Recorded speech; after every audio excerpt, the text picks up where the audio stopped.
Assalamualaikum warahmatullahi wabarakatuh. Perkenalkan, saya Nasruddin, mahasiswa program studi Magister Teknologi Informasi Universitas Gadjah Mada.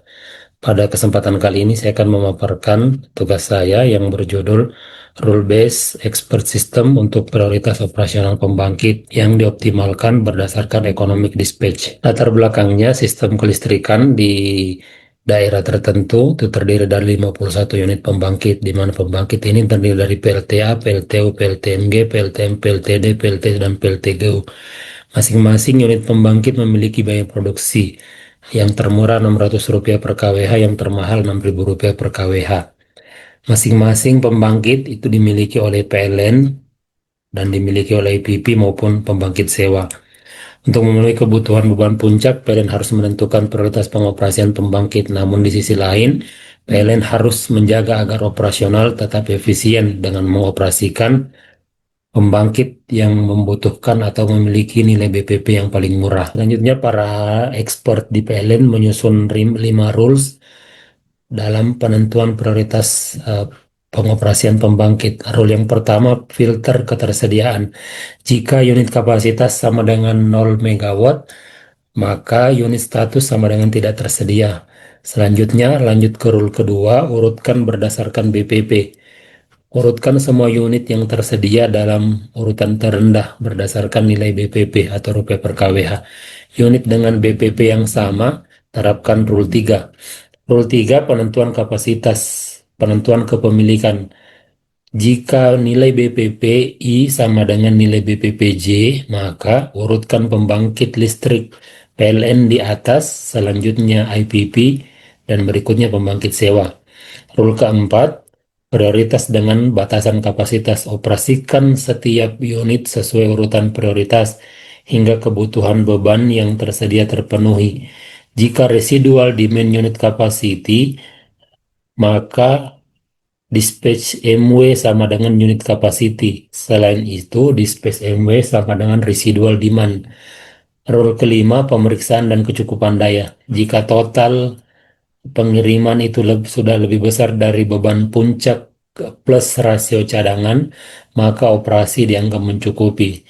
Selain itu, maka tandai sebagai defisit dan lakukan konfirmasi kepada operator. Selanjutnya kita akan melihat ke pengaplikasian pada programnya. Untuk programnya sendiri saya menggunakan Google Colab dengan bahasa pemrograman Python, sedangkan untuk datasetnya sudah di-upload di sini.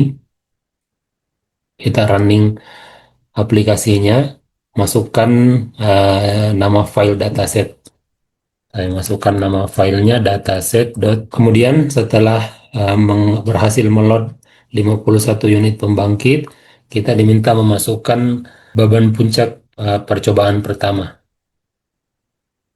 800 MW. Dengan asumsi beban puncak sebesar 800 megawatt, kemudian program ini akan memilihkan jenis pembangkit dengan BPP termurah, baik itu milik PLN maupun milik IPP dan milik pembangkit sewa. Namun pada percobaan ini aplikasi belum menampilkan pembangkit sewa karena nilai BPP-nya masih di atas rata-rata. Kemudian dari total akumulasi daya yang diproduksi, tadi daya yang dihasilkan kurang lebih 880 MW, sedangkan beban puncaknya adalah 800 MW karena 80 MW-nya atau 10% adalah alokasi spare. Statusnya aman, beban dan cadangan, beban plus cadangan 10% terpenuhi. Sedangkan untuk biaya rata-rata biaya produksinya sebesar 832,4 per kWh.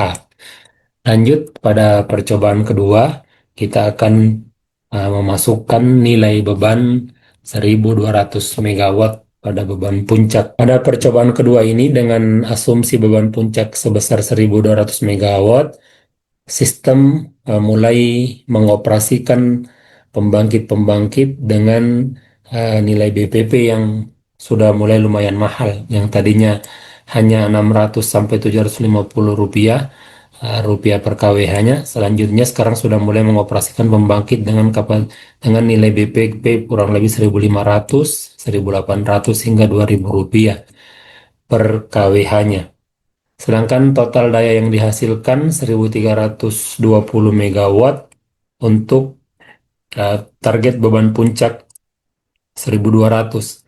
1320 ini dianggap sudah mencukupi karena sudah memenuhi beban puncak plus cadangan 10%. Adapun rata-rata biaya produksinya sebesar 1175,91.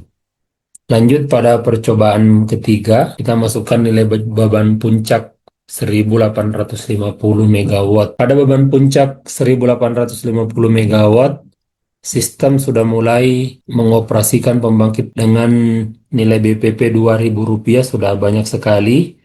Bahkan sudah mulai merunning pembangkit dengan kapasitas Rp2.500 per kWh dan 3.000, bahkan di opsi terakhir sistem sudah merunning pembangkit listrik dengan nilai BPP Rp6.000 per kWh atau nilai maksimal dari total dataset yang kita peroleh. Demikian pemaparan tugas saya. Atas perhatiannya saya ucapkan terima kasih. Assalamualaikum warahmatullahi wabarakatuh.